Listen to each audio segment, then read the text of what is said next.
Huh? You know what, sweetheart? I have been doing this job for many years, and I have never once seen a black woman sitting alone in this neighborhood at this hour, in a blazer like that without a very good reason to be nervous. He said it loud enough for the whole café to hear. Then he reached into her jacket, pulled out her badge wallet, looked at it for a few seconds, and dropped it into the puddle of spilled coffee on the counter, like it was something filthy. He did not want touching his fingers. Nice prop. Where did you order it? Amazon? 5-star reviews. A few people looked away. Nobody said anything. He was not finished. He leaned down until his face was level with hers and said quietly enough to feel like a threat. Here is what is going to happen. You are going to stand up, put your hands behind your back, and stop embarrassing yourself. Because whatever story you have prepared, nobody in this room is going to believe it over me. She did not move. She did not raise her voice. She looked at the security camera above the chalkboard menu and said nothing. Then, as he snapped the first cuff onto her wrist in front of a cafe full of witnesses, she looked directly into that lens one more time, like she had been waiting for exactly this moment her entire career. What Officer Derek Harlan did not know was that the small silver pin on the lapel of her blazer had been recording since early that morning. Every word, every sneer, crystal clear, encrypted, intact. Stay with this one. You will want to see exactly how it ends. Drop your city and your local time in the comments right now. We want to know where in the world you are watching this from. And if this channel is not already part of your regular viewing, this story is exactly why it should be. Hey everyone, every week I find one story from somewhere in America that stops me cold. Tonight it is this one. What is up everyone? I travel this country looking for the moments that remind us who we really are. Pull up a chair. There are people who walk into a room and immediately change its temperature. Not because they are loud, not because they demand attention, but because something in the way they carry themselves, the set of the shoulders, the quality of the stillness, the eyes that move across a space and miss nothing, communicates something that cannot be faked and cannot be taught. It is the product of years of rooms that tried to break them and did not. Special Agent Lena Caldwell was that kind of person. In her late 40s, she was the Deputy Assistant Director of the Federal Bureau of Investigation's Civil Rights Division, one of only a handful of people in the country who held that title, and the only black woman among them. She had not arrived at that position through connections or circumstance. She had arrived there the way she arrived at everything. Methodically, precisely, and at a cost she paid herself in full without asking anyone to share the bill. Her record spoke in numbers that did not require commentary. She had led a major undercover operation that dismantled a police corruption ring in a major Midwestern city. 14 officers, 2 supervisors, and a deputy commissioner, all indicted on the same morning before any of them had the chance to coordinate a story. She had coordinated the prosecution of a sitting county judge who had been accepting bribes from a private prison contractor for years. The judge had believed until the morning of his arrest that he was untouchable. He had been wrong in the specific, irreversible way that people are wrong when Lena Caldwell has spent time building a case against them. She had testified multiple times before the Senate Judiciary Committee, twice under questioning specifically engineered to rattle her, to make her contradict herself, to make her angry. She had not given them a single word they could use. Not once. Not ever. She was, by any reasonable measure, one of the most accomplished federal law enforcement officers in the country. On one fall morning, what she wanted with an urgency that was almost ordinary given the weight of her usual concerns was a decent cup of coffee and a little quiet before a breakfast meeting. She pulled her black government-issued Tahoe to the curb on a quiet street in Maplewood, Ohio, and cut the engine. The suburb looked exactly as it always looked. Deliberate, manicured, aggressively pleasant. The kind of place where sidewalks were pressure-washed every spring, Flower beds rotated with the seasons, and trees were trimmed to a uniformity that suggested someone had once consulted a diagram. The morning air carried that particular cool, faintly sweet smell of a season, turning with good manners. Lena stepped out. She was tall, natural hair worn close-cropped, dressed in a charcoal blazer over a white shirt. She moved with the unhurried authority of someone who had nothing left to prove, because she had proved it all already in rooms far more consequential than this one. Before she locked the Tahoe, she reached up and touched the small silver lapel pin on her blazer. An ordinary-looking bar pin, brushed silver, the kind a woman might wear to a professional meeting without anyone looking twice. What it was not was ordinary. It had been standard issue for agents at her level for years, manufactured in a secure workshop by a technical division that did not appear on any organizational chart available to the public. Inside the casing was a microphone array sensitive enough to capture a whispered conversation from across a quiet room, an encrypted storage chip, and technology that had survived controlled tests for durability. She pressed the back of the pin once. A faint vibration, barely perceptible and invisible to anyone watching, confirmed it was running. She was not expecting to need it that day. Today was a breakfast meeting with the U.S. attorney, a sealed grand jury indictment ready to file. A wire fraud case long in the making, targeting a real estate development company that had been quietly defrauding municipal pension funds. Today was supposed to be a good day, the kind that made the long months feel worthwhile. She walked toward the Ivory Cup. The café occupied the ground floor of a converted brick building between a wine shop and an art gallery, which told you everything you needed to know about Maplewood. The sign above the door was painted in deep green. Through the front window, warm light glowed against the gray sky.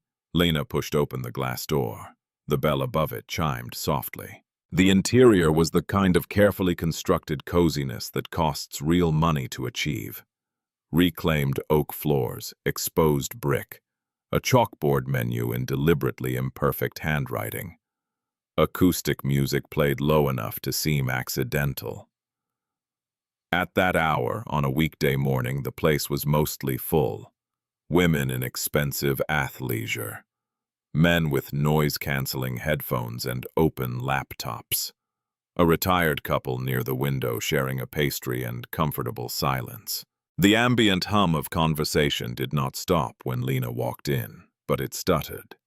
A half-beat hesitation, involuntary and collective, the way a room adjusts when an unfamiliar variable enters it.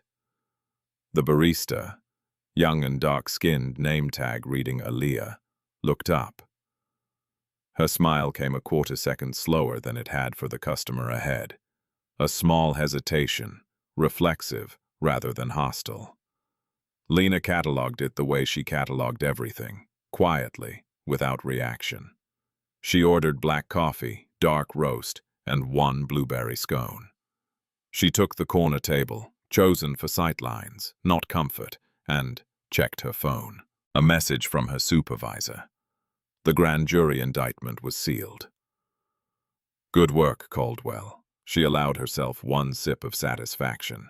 Then she set the phone face down and picked up her coffee. Outside, through the front window, a Maplewood PD cruiser turned slowly onto the street and slowed down. Officer Derek Harlan had been awake since before dawn and irritated since the moment he woke, which was, for him, a perfectly standard weekday.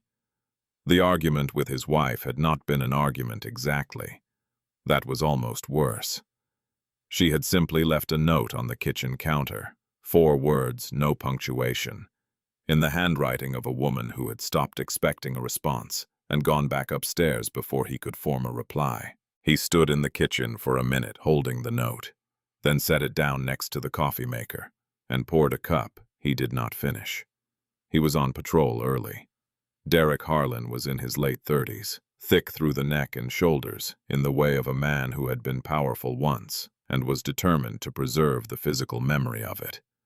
He had played college football, not at the highest level, but close enough that the distinction had never felt important to him. That fact remained the organizing principle of his self-understanding.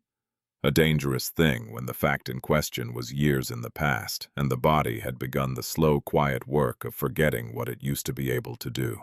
He understood the world in terms of territory and belonging. Who was in their right place and who was not. It was a map he had drawn early, had never revised, and had never been seriously required to defend. Because in Maplewood almost everyone who appeared on it fell exactly where he expected them to. His personnel file told a story he had never read in full. 14 excessive force complaints over his time with the department. 11 involved Black or Latino civilians. All 14 had been reviewed and closed without a sustained finding by a lieutenant who had been his roommate at the police academy and had stood beside him at his wedding, and who had, in the years since, signed his name beneath every single exoneration with the steady, practiced hand of a man who does not allow himself to ask certain questions. Nobody in the Maplewood PD had ever found this arrangement worth examining. Nobody had ever tried. By the time Harlan turned onto the street, his patrol had produced a couple of parking disputes and a noise complaint. He had handled them all with the mechanical efficiency of a man who had stopped expecting the work to be interesting. He felt on mornings like this one not like a protector, not like someone whose presence made a neighborhood safer, but like a prop, seasonal, ornamental, largely unnecessary. He glanced through the front window of the Ivory Cup as his cruiser rolled past. The regulars, the laptop crowd, the yoga crowd, the retired couples who came in for the scones and stayed for the quiet. He knew their cars. He knew which dogs the owner allowed inside on weekday mornings. He knew the rhythms of this block, the way a man knows the rhythms of a place he has appointed himself to watch over. And then he saw her, a woman he did not know. Black, alone at the corner table. Natural hair. Professional blazer. The posture of someone entirely at ease in her own body. She was looking out the window at the street with a quality of stillness that registered to Harlan, not as composure, not as the ordinary calm of a woman having coffee before a meeting, but as something that required explanation. The reaction was not a thought. It happened below the level of reasoning, in the part of the brain that pattern matches before the conscious mind has a chance to weigh in. Does not belong, waiting for something, casing it. The blazer registered not as evidence of legitimacy, but as a contradiction. Wealth on a black woman alone in this neighborhood at this hour, in Harlan's private taxonomy, did not read as ordinary. It read as something that needed accounting for. He did not run the plates on the black Tahoe at the curb.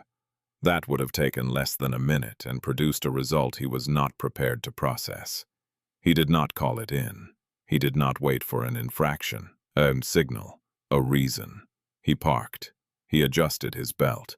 He was at the door of the Ivory Cup before he had fully formed a conscious plan, and his hand was resting on his baton before he had taken 3 steps inside. The café went quiet, not silent. The espresso machine completed its cycle. The music kept playing at its low, careful volume. But the conversation dropped 2 full registers, and the room's attention shifted, invisible and unanimous. Every person in the Ivory Cup, tracking the officer moving through the tables without being seen to look. Aaliyah behind the counter set down the cup she was holding. Both palms went flat on the cold surface. She did not move.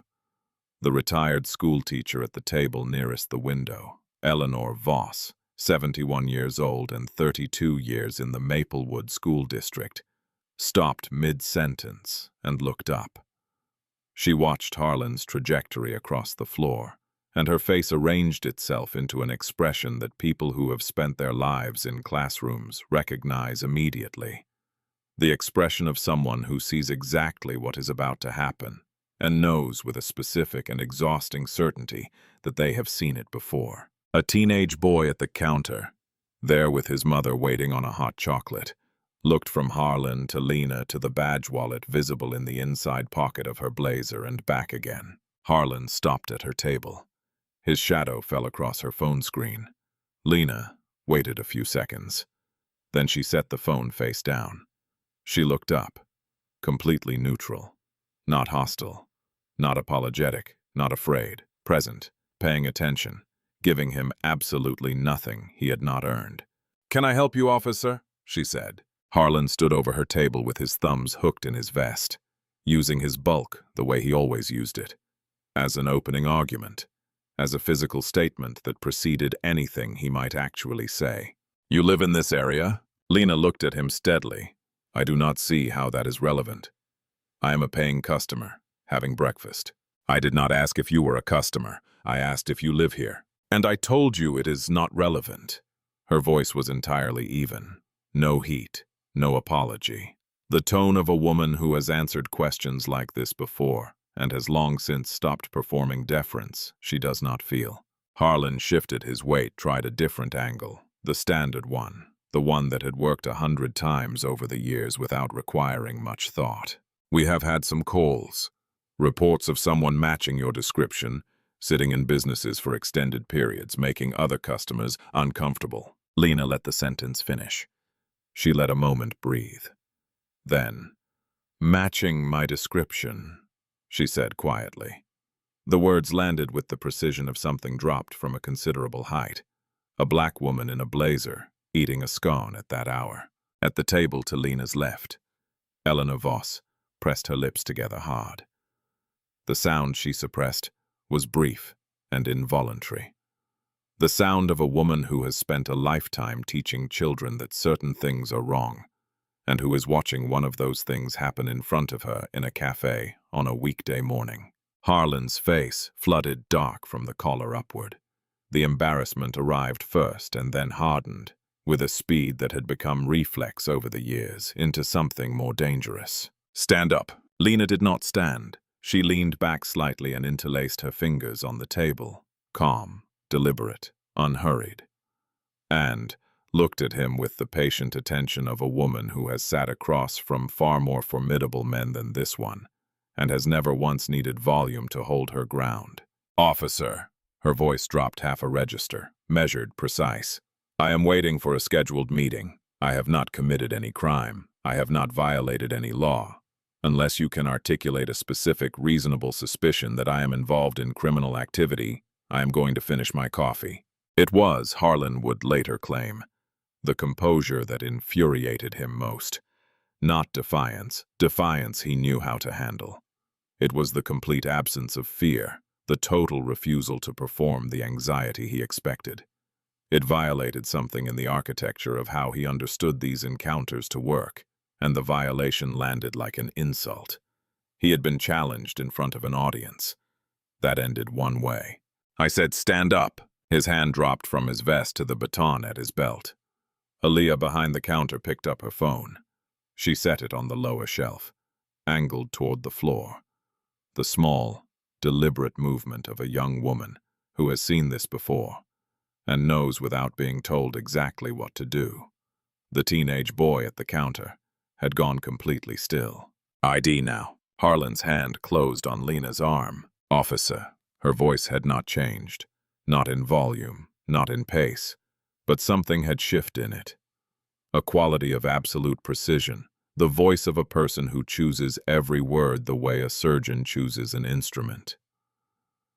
"In the inside pocket of my blazer is a credential wallet. Before you go any further with this, before you make the next decision, I strongly suggest you look at what is inside it." Harlan reached in. His fingers found the leather immediately. Not a billfold.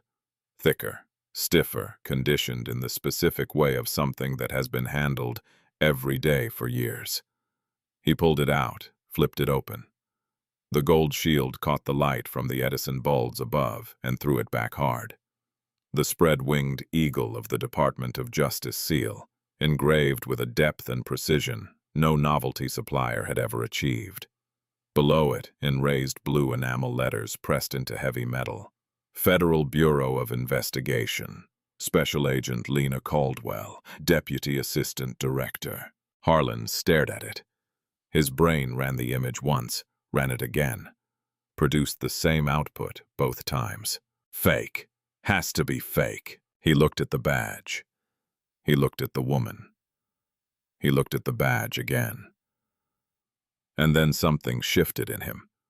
Not recognition, not comprehension, but the panicked momentum of a man who has already started down a road and cannot afford to admit the road was wrong. He held the badge wallet up by 2 fingers over the counter, over the puddle of spilled coffee, spreading slowly across the white surface, and he dropped it. It landed with a flat, wet sound that carried across the entire cafe. You know what, sweetheart? I have been doing this job for many years, and I have never once seen a black woman sitting alone in this neighborhood at this hour in a blazer like that without a very good reason to be nervous. The silence that followed was absolute. Then, nice prop, where did you order it? Amazon, 5-star reviews? Eleanor Voss stood up halfway from her chair. Officer, that looked real. Sit down, ma'am. He leaned in close enough that his voice dropped to something meant to feel private, but loud enough for 3 tables to hear. Here is what is going to happen. You are going to put your hands behind your back and stop embarrassing yourself in front of these people, because whatever story you have got, nobody in this room is going to believe it over me. Lena looked at the security camera above the chalkboard menu. She held it for 2 seconds. Then she looked back at Harlan and said, with the quiet finality of a woman who has already made every decision that matters, "All right, officer, if that is how you want to do this." The first cuff snapped onto her left wrist with a sound like a lock engaging. And, from across the cafe, Aaliyah watched, phone still running, hands still flat on the counter, as the door swung open and a tall black woman in a charcoal blazer was walked out onto the street in handcuffs. Nobody in the ivory cup moved, nobody said a word, but 3 phones were already recording, and 1 lapel pin had not stopped. The fall air hit cold the moment Lena stepped through the door. It smelled of wet leaves and exhaust and the particular sharpness of a morning that had not yet decided what kind of day it intended to be. Harlan had one hand on her arm and was moving fast. The walk of a man who wants to get his arrest to the car before anyone can ask him a question he does not have an answer to. The hood of the cruiser was cold through the charcoal fabric of Lena's blazer. Harlan was patting her down with rough, imprecise hands when the gray sedan turned the corner onto the street. It was moving faster than the residential limit allowed. It parked at an angle behind the cruiser, close enough that the front bumper almost touched, and the door opened before the engine had fully stopped. Vivian Lang was in her early 50s, 5'3", and possessed of a temper she had spent 2 decades learning to deploy strategically rather than reflexively. She was the United States Attorney for the district, and she had prosecuted dozens of federal cases without losing a night of sleep over a single one of them. She lost the strategic deployment in approximately 4 seconds. She took in the scene, the handcuffs, the position, the badge wallet, sitting in a puddle of coffee, visible through the cafe window. And she was already moving before she had finished processing it. Officer, her credentials were out, held 4 inches from Harlan's face. I am Vivian Lang. I am the United States Attorney for this district. The woman whose face is on your hood is the Deputy Assistant Director of the FBI's Civil Rights Division. We had a meeting scheduled in that cafe minutes ago. She looked at Lena. Lena, tell me you are all right. I am fine, Vivian. Her voice was entirely composed. Do not uncuff me. Vivian blinked. Excuse me? Do not uncuff me. We are going to the station. I want every second of this on official record. Every form, every log entry, every camera. She looked at Harlan with the patient, unhurried attention of a woman who has already decided how this ends. Officer, I believe you were taking me somewhere. Harlan had the handcuff key half drawn from his ring. He stood frozen, key extended, no clear instruction available from any direction. His confidence had been a wall 40 minutes earlier. It was now developing structural problems he could feel, but could not yet name. Then, 3 black Tahoes turned the corner simultaneously. Government plates, no markings. Moving with the unhurried coordination of vehicles driven by people who have nowhere urgent to be, because they have already arrived, they parked in a loose arc around the cruiser, sealing the exits without ceremony, without drama, without anyone raising their voice. 6 agents stepped out in dark suits. No tactical gear, no weapons drawn. They took up positions with the calm efficiency of people who are very good at their jobs and who are, at this particular moment, personally offended on behalf of someone they respect. Agent Tara Voss, tall with close-cropped hair, the face of a woman who has made arrests on multiple continents and does not require an audience to feel authoritative, walked directly to Harlan. "Officer," her voice had the texture of something that does not bend. "I believe you have my director in handcuffs. I am going to ask you to step away from her." Harlan stepped back. Both hands rose to chest height, the involuntary physics of a man who has just understood where he is standing and does not like the answer. Lena straightened from the hood of the cruiser. She rotated her shoulders once, adjusted her blazer as well as the cuffs permitted, and looked at Vivian. "I will ride with Agent Voss," she said. "I will ride with Officer Harlan. We are going to the station to complete this arrest, and I want his report written before he has a chance to make a single phone call." She looked at Harlan. "Officer, I believe you were taking me somewhere." The back seat of Harlan's cruiser smelled of industrial disinfectant and something underneath it. Older, darker, the accumulated residue of fear and surrender that no cleaning product ever fully erases. The vinyl was cracked along the center seam. The plexiglass divider between the seats was scratched and slightly yellowed, softening everything on the other side into shapes. Lena sat with her back straight and her feet flat on the floor. The cuffs bit into her wrists at a specific angle. She noted it and filed it away. She was not thinking about the discomfort. She was thinking about her daughter, Maya, 16 years old, dark-skinned like her mother, who drove through suburbs like Maplewood 3 times a week for debate practice, and passed patrol cars like this one. Lena had sat with her the night she got her learner's permit and had the conversation, the one no mother should have to give, and that no mother in a particular demographic gets to skip. She had explained it carefully. Maya had listened carefully. At the end, Maya had said, "Mom, I already know," in the voice of a girl who had figured it out years ago and was only being told it officially. Lena held that for exactly as long as it served her. Then she put it where it needed to go. She pressed the back of her lapel pin once. A faint vibration, imperceptible to anyone watching, confirmed the file was intact and saving. In the front seat, Harlan's eyes went to the rearview mirror every 30 seconds, not watching his prisoner.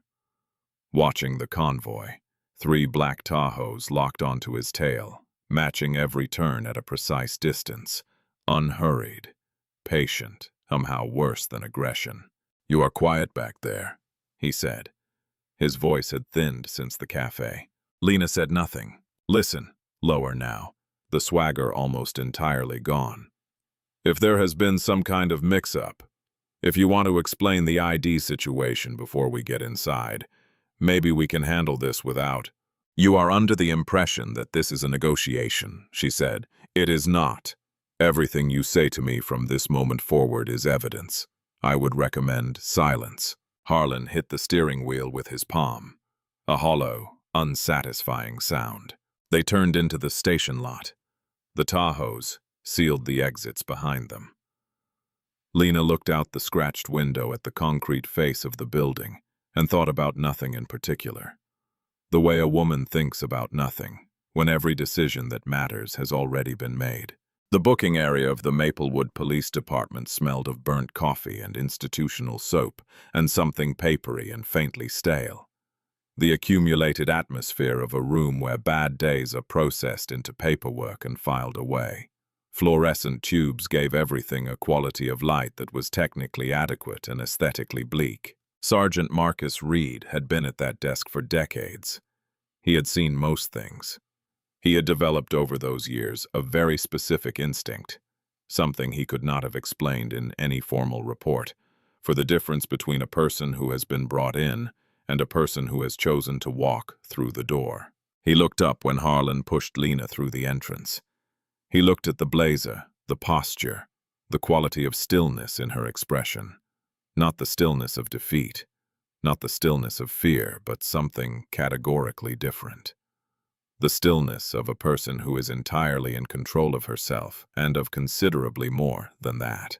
Decades had taught him to read that particular stillness. He set down his coffee mug very carefully. He did not pick it up again. "A book and release, Harlan," Brandt said.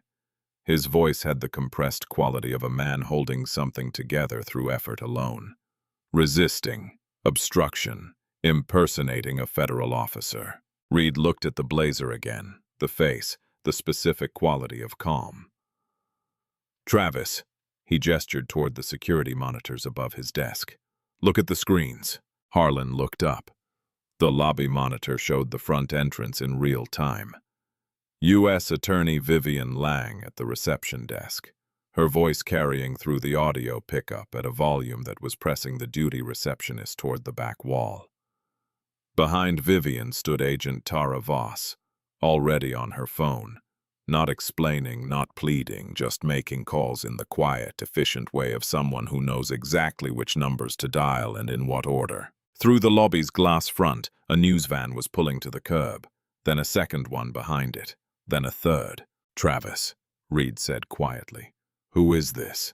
Before Harlan could answer, Chief Victor Langford came through the steel door from the corridor. He was moving fast, which was unusual for a man whose preferred mode of movement communicated that everything was always entirely under his control. He was holding his phone, and whatever conversation he had just ended had done something significant to the color in his face. He looked at Harlan. He looked at Lena. He read the room with the rapid political fluency of a decade in management. The agents visible through the lobby glass. The news vans multiplying at the curb. The U.S. Attorney's voice, carrying through two sets of walls. "Take those cuffs off her." Low, each word its own complete sentence. "Chief, she was resisting." "The State Attorney General is on hold. The governor's office has called twice. Take them off." Harlan fumbled for his keys. Found them. Dropped them. They hit the linoleum with a sharp clatter and slid 3 feet across the polished floor, coming to rest near Lena's shoe. She looked down at them. She looked back up at Harlan. She did not move her foot. He bent down and retrieved them with hands that were visibly unsteady. The cuffs came off. Lena pressed the back of her lapel pin once. The faint confirmation vibration told her the file was intact, still saving. Dozens of minutes of audio preserved on an encrypted chip that neither Harlan nor Langford nor anyone else in this room knew existed. She rolled her wrists once. She looked at Chief Langford. "I will need those cuffs bagged as evidence," she said, "tagged with the time and Officer Harlan's badge number. Then, I do not want coffee, Chief, and I do not want an apology. I want the full booking process on the record, every form, every camera, every log entry burr as it currently stands. And I want Officer Harlan in the squad room, writing his incident report before his union representative answers the phone." Langford's political smile materialized from muscle memory. Smooth, practiced, no longer connected to anything behind it. "Agent Caldwell, I am deeply sorry. This is clearly a interrogation room, Chief." She turned toward the corridor. "After you." The interrogation room was painted the institutional beige of rooms designed to communicate the absence of comfort. Cinder block walls, a metal table bolted to the floor, 2 chairs, one lower than the other, a two-way mirror everyone in the room understood to be a two-way mirror, an overhead camera with a steady red light. Lena sat in the suspect's chair. She chose it deliberately. She crossed one leg over the other, settled her hands in her lap, and looked at Langford with the patient attention of a woman who has nowhere else to be and knows it. Langford began the apology. It was well constructed. He had given versions of it before. Lena let him finish. Then she placed a single sheet of paper on the table. Harlan's service record, pulled from the federal personnel database, and printed from her phone. during the ride to the station. 14 excessive force complaints over his time with the department. 11 involving Black or Latino civilians. 0 sustained findings. Every single exoneration signed by a lieutenant who was Officer Harlan's roommate at the police academy and stood beside him at his wedding. Something moved through Langford's face, controlled quickly, suppressed but visible to someone watching for it. Internal affairs is independent. Internal affairs in this department is 1 lieutenant and 2 part-time administrators. That lieutenant attended the arresting officer's wedding. She paused. My team pulled the full file within 20 minutes of my call from the back of that cruiser. We are thorough, Chief. We have always been thorough. The meeting lasted a short time. When Lena walked out, Langford closed the interrogation room door behind her. He stood alone for a moment, staring at the surface of the metal table. Then he went and found Harlan. He closed his office door, drew the blinds, turned off his body camera, and opened his computer. "Tell me everything," he said. "All of it. Nothing left out."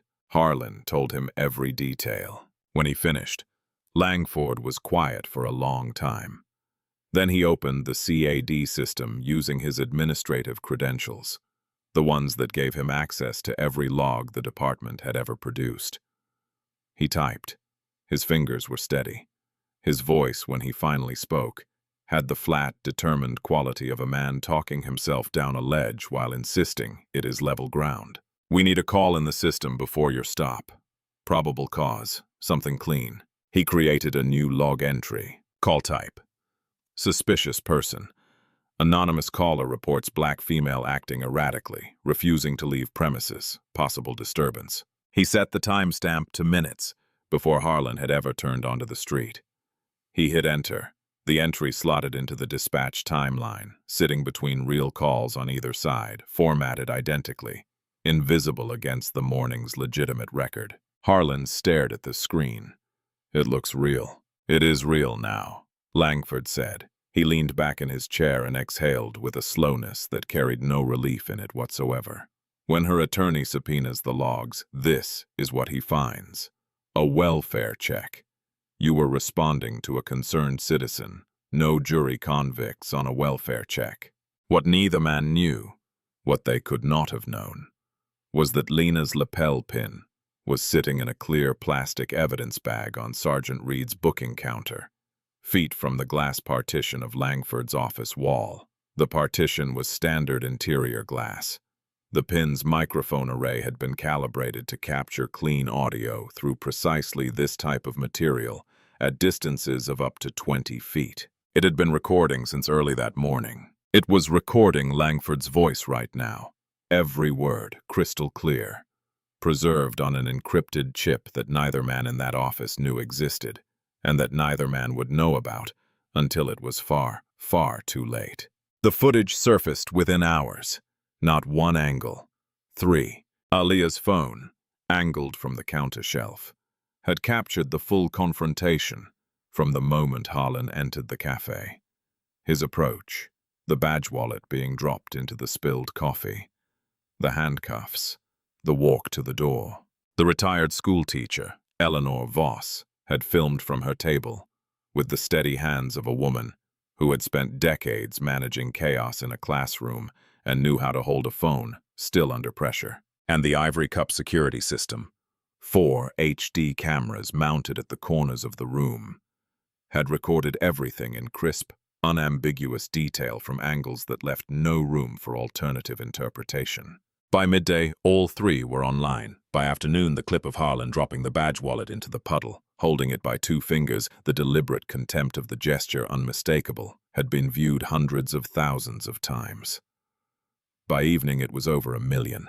The cable news cycle began that night and did not stop for days. One network played the clip of Harlan saying, "Honey, I do not know where you got this thing," repeatedly in a single broadcast. Another ran a segment titled "The Coffee Shop Arrest" that opened with Eleanor Voss sitting very straight in her living room saying, in the careful voice of a woman who chooses words the way she once chose them for report cards, "She was eating a scone. She was not doing anything. And she looked at that camera before he touched her like she knew. Like she had been ready for this her whole life. And she was ready again. The Maplewood Police Department's union issued its statement on day 3. Officer Harlan responded appropriately to a reported disturbance and a subject who declined to provide identification in a timely manner, consistent with department protocol. We stand fully behind Officer Harlan's conduct and judgment in this matter. The statement was released in the morning. By mid-morning, 3 retired federal prosecutors had appeared on separate networks to explain in precise and patient detail exactly how many things in that statement were factually incorrect. Chief Victor Langford gave one interview to a television anchor he had known for years on a local station, where the questions were unlikely to draw blood. He used the phrase "a breakdown in communication" multiple times in a few minutes. He was not challenged on a single one of them. He went home that evening and slept with the particular soundness of a man who believes the difficult part is behind him. Harlan stopped checking the news after a week.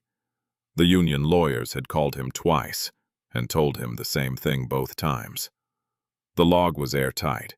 The welfare check framing was solid. The footage, however damaging it looked, showed no crime. The civil case would settle for nuisance money. He just needed to stay quiet and let the process work. He began to believe them. On a Thursday of the second week, he wrote 2 parking tickets and laughed at something a younger officer said in the break room. He went home and watched the game and had a beer and went to bed before 11. The specific, dangerous return of something resembling normal.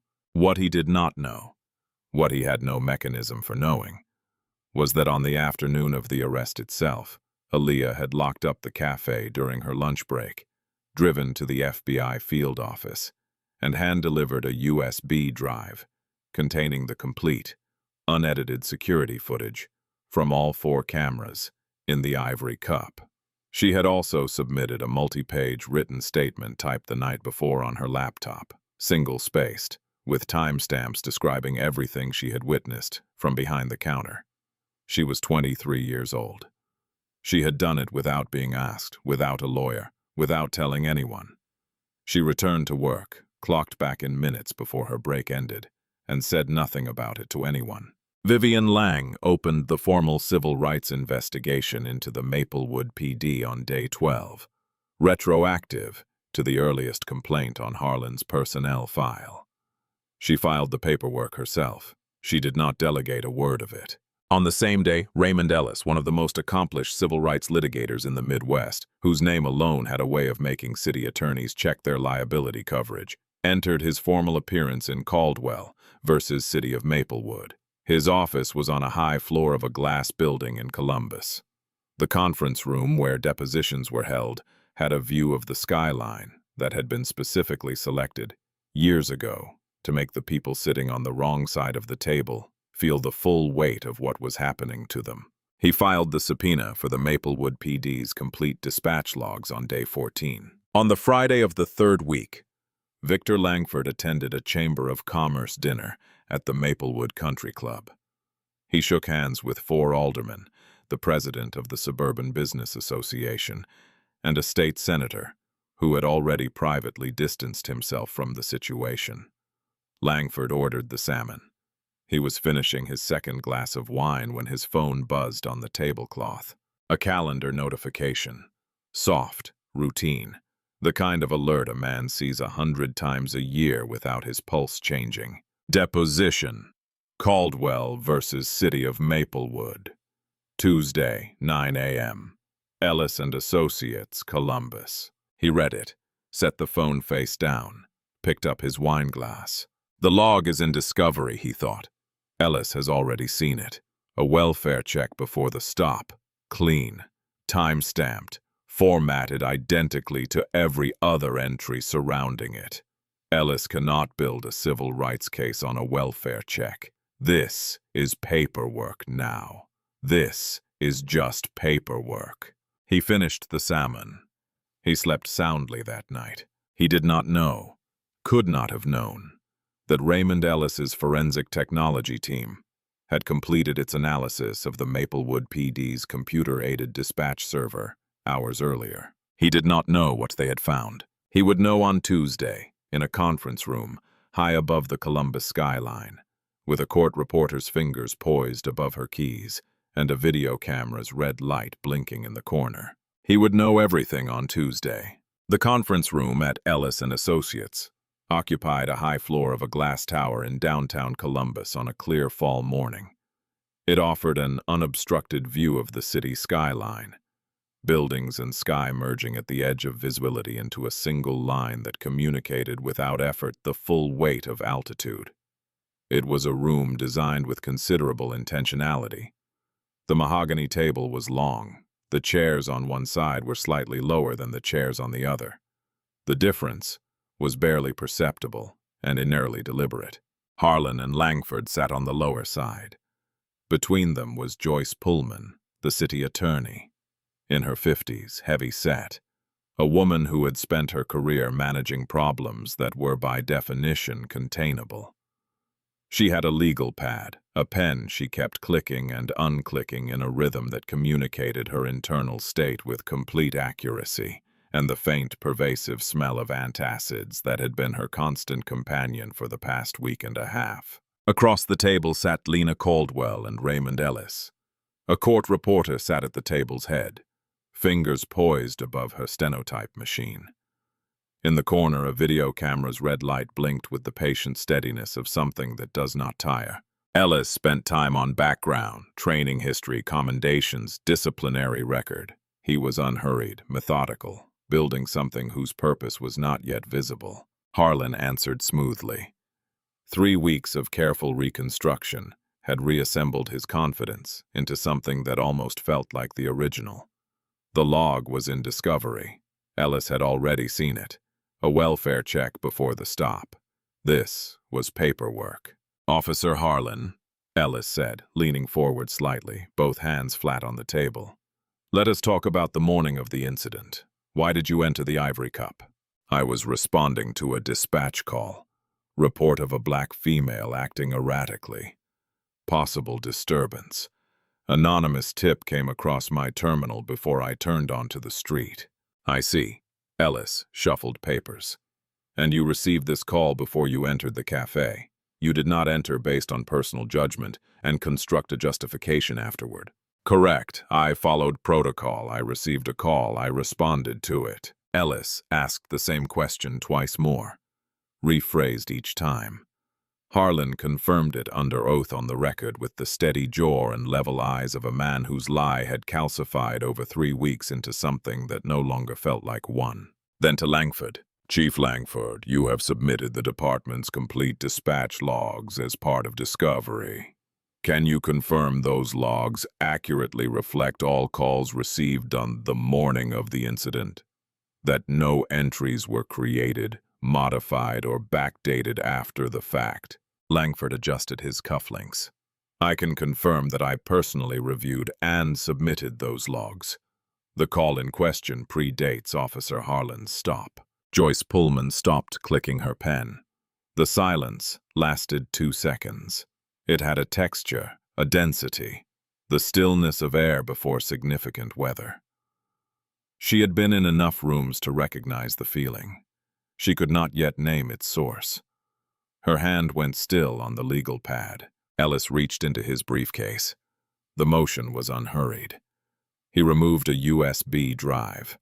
He also removed a bound document, dozens of pages, tabbed, color-coded, and placed both on the table with the deliberate care of a man who has been waiting a long time to set something down. "I have here a forensic digital analysis of the Maplewood Police Department's computer-aided dispatch server, conducted under federal subpoena. The analysis identifies a log entry created using Chief Langford's administrative credentials and with a timestamp manually adjusted to minutes before the stop." He let that settle for 3 full seconds. "The room did not breathe, but more relevantly, I have this." He plugged the USB into the laptop in front of him. He turned the volume up. The voices filled the conference room. Chief Langford's voice first, clean, unmistakable, completely without distortion. the audio quality of a recording made feet from a state-of-the-art microphone array through standard interior glass. When her attorney subpoenas the logs, this is what he finds. A welfare check. No jury convicts on that. Then Harlan. It looks real. Then Langford, with the flat, decisive certainty of a man who has just crossed a line and chosen not to look back. It is real now. The recording stopped. The silence that followed was not the polite silence of a pause in conversation. It was the silence of a room from which all the oxygen had been removed. The court reporter's fingers had stopped. She was looking at the table. Joyce Pullman pushed her legal pad away from herself. A small, involuntary gesture of dissociation, as if distance from the object might create distance from what was happening around it. Harlan was holding the edge of the conference table with both hands. The color had left his face so completely and so rapidly that the skin around his jaw had taken on a grayish cast under the conference room lighting. His mouth was open by a fraction of an inch. Nothing came out. Langford stared at Ellis's laptop, with the expression of a man watching something he trusted completely collapse without warning or sound. His cufflinks caught the light. His hands were very still. Lena had not moved. She had held the same posture for the entire deposition, back straight, hands in her lap, face quiet and watching. She was looking at Langford with the specific, patient attention of a woman who waited weeks for this moment and always knew with complete precision what it would look like when it arrived. Joyce Pullman stood. Her chair scraped back hard. "I need a recess. I need to call the mayor right now." "No," Lena said. She stood. She walked around the end of the table. Not quickly. Not with any performance of drama, but with the same unhurried certainty with which she had moved through every room of her professional life for years. She stopped near the center of the room. The conference room door opened. 4 FBI agents walked in. Suits, not tactical gear. Their faces were not performing anything. Harlan stood so fast his chair hit the credenza behind him. "Qualified immunity. You cannot." Lena stepped toward him. She stopped 3 feet away. She looked at the man who had dropped her badge into a puddle of coffee and called her honey in front of a café full of people. And she said what she had known for weeks she would eventually say. "Qualified immunity," Lena said, "protects officers from civil liability for good faith errors committed in the performance of their duties. It has never, not once in the entire history of its application, shielded any person from federal criminal prosecution for felonies that are recorded, documented, and proven beyond any reasonable doubt." She held Harlan's eyes without blinking. "You wanted to make an arrest on that morning, Officer Harlan." Her voice was entirely quiet. "You made one today. So do we." The agents moved in. Harlan was handcuffed at the conference table on camera. The court reporter's fingers moving again across her keys, capturing every word and sound as the thing came apart. He did not resist physically. He simply stood with his hands behind his back and stared at the surface of the mahogany table, as though he was trying to find something in the grain of the wood that would explain how he had arrived here. Langford was cuffed without resistance. He had moved past resistance into a stunned, inert stillness that looked like composure from a distance, but was actually the complete absence of any viable alternative. Whatever mechanism he had used to manage his public face for a decade was still operating, barely on the last of whatever had been fueling it, and it produced nothing now except a quality of blankness that was somehow worse than tears. The lead agent placed a printed warrant on the table in front of Joyce Pullman without ceremony. She looked at it. She looked at the 2 handcuffed men being walked toward the conference room door. She looked at Raymond Ellis. "The settlement," Ellis said. $5.2 million and a federal consent decree granting oversight of the Maplewood Police Department for a minimum of 5 years. You have until 5 o'clock to call the mayor. Pullman's voice when it came was barely audible. "I will draft the check." The federal courthouse was packed to capacity for the sentencing of Derek Harlan and Victor Langford. Reporters filled the press gallery in numbers the building's clerk had not seen in years. The public gallery was standing at the back. Citizens of Maplewood, Ohio. People who had watched their suburb's name become, over weeks of national coverage, a shorthand for something they would have sworn before that morning could not happen here. Not in Maplewood. Not on that street. Not in a cafe where they knew the barista's name. The change in the two men at the defense table was stark enough to constitute its own statement. Harlan had lost significant weight in pre-trial confinement. His civilian suit, the best one he owned, the one his wife had pressed for his daughter's school recital years ago, and that he had never worn since, was too large at the shoulders. He sat with his hands folded, and his hands were not steady. He had aged in the specific way of a man from whom the structural elements of his identity, the badge, the uniform, the brotherhood, the years of institutional backing, had been removed all at once, leaving only what had always been underneath. A man who had peaked early, built everything on that peak, and spent years refusing to acknowledge the view from it, was getting smaller. Langford sat very still, not the stillness of composure, the stillness of exhaustion. Judge Naomi Washington entered without ceremony. The room rose and fell. She was in her early 60s, nearly 2 decades on the federal bench, and her reputation in civil rights and public corruption sentencing had been built on one consistent and publicly stated principle. The degree of trust placed in a public official was the precise measure of the offense committed. When that trust was broken, she adjusted her glasses. She looked at her papers.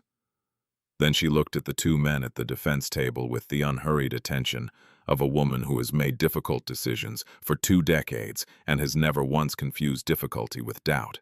"Derek Harlan," she said. Her voice reached the back row without amplification. "You were issued a badge, a uniform, and the sworn authority of the state. On that morning, you chose to use that authority as an instrument of personal prejudice. You did not stop Special Agent Caldwell because she had done anything wrong. You stopped her because the combination of her race, her bearing, and her presence in a neighborhood you had appointed yourself to gatekeep offended a conviction you have carried, by the evidence of your own conduct record, for the entirety of your career." Harlan looked at the table. A muscle in his jaw moved. "You did not make a mistake in that cafe." The judge's voice had not raised. It had, if anything, dropped. The way voices drop when the words no longer require volume to carry weight. "A mistake implies a departure from your values. 14 complaints and years of documented conduct demonstrate that you acted in perfect accordance with them.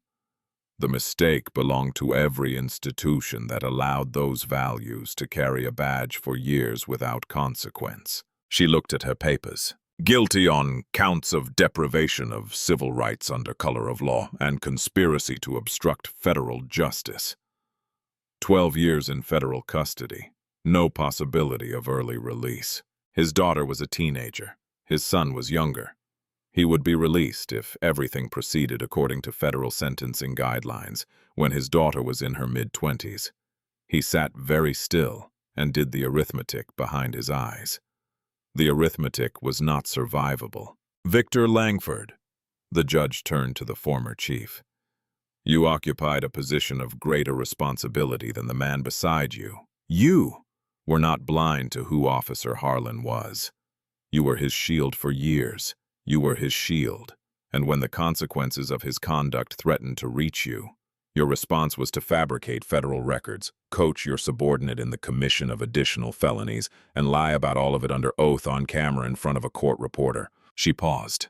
"Guilty on counts of conspiracy, obstruction of federal justice, and perjury. 15 years in federal custody. No parole." Langford received it without visible reaction. The mechanism was still running, barely. In the second row, Vivian Lang sat with a file open in her lap. The next case all ready. She did not look up when the marshals moved. As Harlan was walked toward the exit, he looked across the courtroom at Lena, seated in the front row, a manila folder open, reading the next thing. He looked at her for a long moment. The aggression was gone. The territorial certainty was gone. The years of institutional armor were gone. What remained was something simpler and considerably worse. The hollow, spent bewilderment of a man who had genuinely never believed, at any point in the preceding weeks, that this specific outcome was possible for him. He opened his mouth. The marshal's hand closed on his arm. "Move it, inmate." The word landed in the courtroom the way it was designed to land. A reclassification, complete and final. The man who had called a federal agent honey in a café on that street was now a number in a federal system, and the system had no interest in the years he had spent believing himself exempt from it. Lena turned the page in her folder. There was work to do. The Maplewood City Council met in emergency session weeks after sentencing under fluorescent lights and the attention of every property taxpayer in the county. The city attorney stood at the podium and delivered the news without preamble, because there was no framing that made it land gently. The liability insurer for the city of Maplewood had invoked the willful misconduct exclusion in the department's coverage policy. The fabrication of federal records, documented, proven, recorded, placed the settlement squarely outside the boundaries of what any insurer was contractually obligated to cover. $5.2 million coming directly from the general fund. The mayor read the resulting budget cuts from a prepared statement with the grim, precise delivery of a man who has written difficult speeches before, but never one quite this expensive. The Chestnut Street Community Center closed effective the first of the year. The public library system reduced to 4 operating days per week for a minimum of 3 years. A capital improvement project for the recreation fields, years in planning, fully designed, already bid out, canceled entirely. And property taxes increased by 3.5% annually for 5 consecutive years. The people in that council chamber, the people who had driven past the same patrol car on the same streets for years without once asking what it was doing in that particular spot, without once looking at a complaint record, without once inquiring why the same officer kept appearing in the same kinds of incidents with the same kinds of outcomes, felt for the first time, in the only register that reliably changes minds in a wealthy suburb, the true and total cost of their incuriosity. It cost them specifically hundreds of dollars per household in the first year alone. Lena did not keep the settlement. The transfer paperwork was filed on the same day the mayor made his announcement.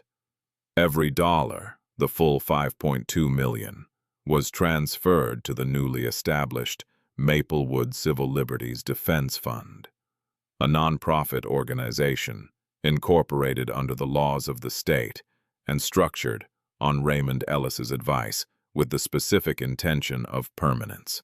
6 full-time civil rights attorneys. A forensic technology review team with the capability to analyze any use of force incident in the county within 72 hours.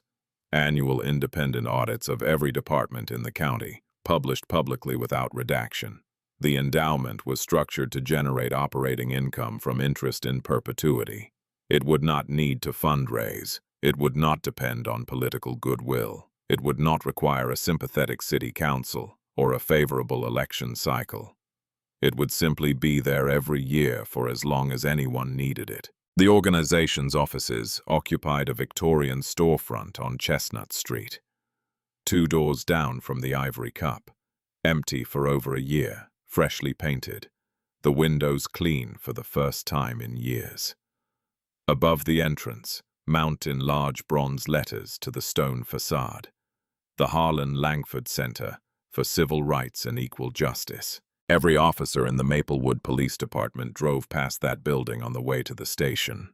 Every new recruit learned the names in their first week of orientation, not as a cautionary tale delivered in a classroom, but as letters in bronze above a door on the street where it all began, visible every morning in every season for as long as the building stood. Lena had not named it after them as cruelty. She understood precisely how it would feel to drive past it every morning. She was not sorry for that. She had named it as architecture, permanent, public, unavoidable, a monument built from their own money, bearing their own names, serving the exact people they had tried to harm. standing on the street where they had made the decision that built it. Some lessons, she believed, needed a physical address. Eleanor Voss became the center's first volunteer intake coordinator. She was at her desk every Tuesday and Thursday morning by 8. A yellow legal pad, a cup of coffee from the ivory cup 2 doors down, and the careful, practiced patience of a woman who had spent decades believing that people given the right support and the right advocate were capable of more than anyone had told them. On the morning the center opened, Lena stopped at the ivory cup. She ordered black coffee, dark roast, and a blueberry scone. She took the corner table, the same one. The chair was at the same angle. The Edison bulb above cast the same warm light against the same exposed brick wall. She crossed her legs, settled her hands in her lap, and took the first sip. Outside on Chestnut Street, Aaliyah was unlocking the front door of the center, 2 storefronts down. She had a set of keys in her right hand and a stack of intake forms under her left arm. She was wearing her coat against the morning chill and moving with the quiet purpose of someone who knows exactly where she is going and why. She looked up through the cafe window, saw Lena at the corner table. She gave her a nod, small, unhurried, serious, the kind of nod that does not require elaboration, the kind that means, I see you, I saw you then, I am still here. Lena returned it with the same weight. Nobody in the ivory cup stared, nobody's conversation stuttered. The espresso machine completed its cycle. The music played at its low, careful volume. The morning moved through the window in the ordinary way of mornings that do not know they are being watched. Lena picked up her phone. She opened her messages and typed 6 words to her daughter Maya. It held, baby. It always holds. Maya's reply took seconds. I knew it would. Love you, Mom. Lena set the phone face down on the table. She picked up her scone. She looked out at Chestnut Street, at the bronze letters catching the light 2 doors down, at Aaliyah moving through the center's entrance with her stack of forms, at Eleanor Voss's silhouette, visible through the front window, already at her desk, already reading. She thought about nothing in particular. The way a woman thinks about nothing, when every decision that mattered has already been made well, and the work, the steady, necessary, unglamorous, essential work, simply continues. I have told a lot of stories on this channel. I thought I had built up a professional distance from them by now. This one broke through that distance completely because Lena Caldwell did not do anything extraordinary. She ordered coffee, she sat down, she waited for a meeting, and for the simple, unremarkable act of existing in a space while black, she was handcuffed in front of a room full of witnesses by a man who had done it before, 14 times before, and had never once been made to answer for it. What stays with me is not the recording, it is not the sentencing, it is Maya, 16 years old, driving through suburbs like Maplewood 3 times a week, and a mother who had already had the conversation with her, not because she wanted to, but because she had no choice. That is what this story is really about. If it hit you the way it hit me, drop your city and the time you are watching in the comments. I read every one. And if you are not subscribed yet, I hope this was the story that changes that. More are coming.